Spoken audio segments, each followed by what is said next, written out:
What is going on, Frontstretch fans? It is Jared Haas here, and today, with another edition of NASCAR Mailbox, we explore the questions about after what happened to the final race of the 2-mile configuration at Auto Club Speedway.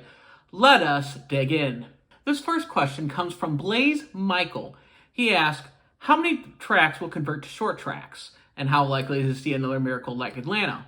Also, how many road courses will there be on the schedule 5 years from now? Well, I'll answer the first question of how many tracks will convert to short tracks. Very likely 0 more.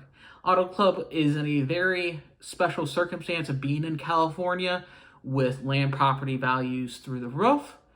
California was in a transition period. They were going to have to repave with the surface anyway. It was the original surface since 1997, but California, with how limited the space it is, they took the option of just shortening the track, which if you said that 5 years ago, fans would have cheered, but now with the next gen car, fans are pretty hesitant and really miss this final race at Auto Club. Do I expect like a Michigan or a Talladega go to a short track? Absolutely not. I think this is just more of a special circumstance of what happened with Auto Club is the reason why that it's being converted to a short track. And more if I see it with the road courses in 5 years, I think 6 is good for within the states. Now, if NASCAR gets their international date, which would likely become within the next 5 years, and the road course is their option for outside the states, I wouldn't be surprised if they go with another 7 for their international. So probably 6 within the states, and they're honestly going to take whatever track, whether it's a short track, somehow some super speedway, or a road course out of the states. They're looking to explore externally. But now I want to look at a Reddit comment that kind of struck my eye by Mr. Driver 1992. And he noted that the 5 car is really fast this season. And in terms of pace, he looked at the Daytona 500. That Larson was running with the Fords, making moves to win on the white flag before he was getting wrecked.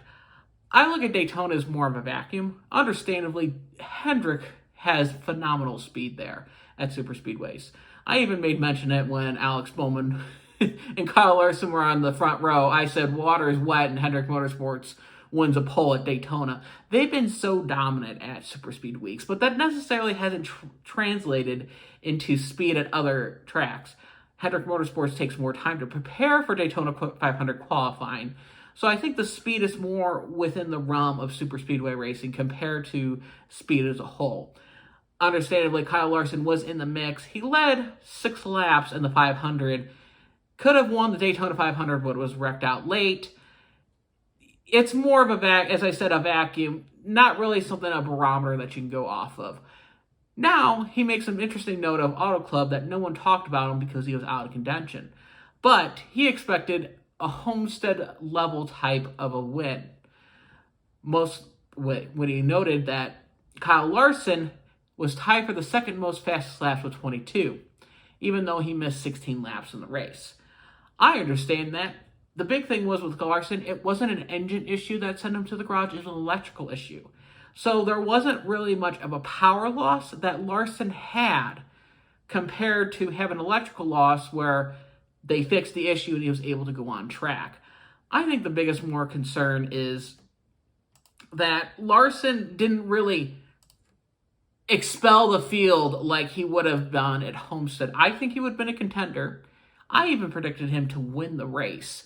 But you've got to make note, too, that he was a lap down car. Sequences is different, too. And when you look at his fastest lap, he ran a 41.49. And comparatively so, Kyle Busch ran a second faster to his fastest lap. This was when they both had tires. And it's hard to measure them, obviously, if they were on the same strategy. And I think this user notes on Reddit that Larson has strengths of keeping speed within the car. I think that's an important skill that not a lot of people know, that Larson takes well advantage of, is when the car loses speed, especially at an older track like Auto Club and like Homestead, you've got to conserve the car and keep speed. speeds fall off dramatically, and if you keep those 2/10, that makes a difference. Now, is this going to be butt-whooping speed? I mean, on long run, yes, but this ain't something that I'm going to look at Las Vegas next week and says Kyle Larson's going to win by 3/4 of a lap. I think he's going to be still a contender, going to win multiple races this season. But do I expect him to break Jeff Gordon's Hendrick Motorsports 1998 season with over 13 wins, what Larson almost did in 2021 with his championship season? No, but I still think that Larson is going to be someone you're going to have to go through in order to win the championship. So this is not something to discredit Kyle Larson.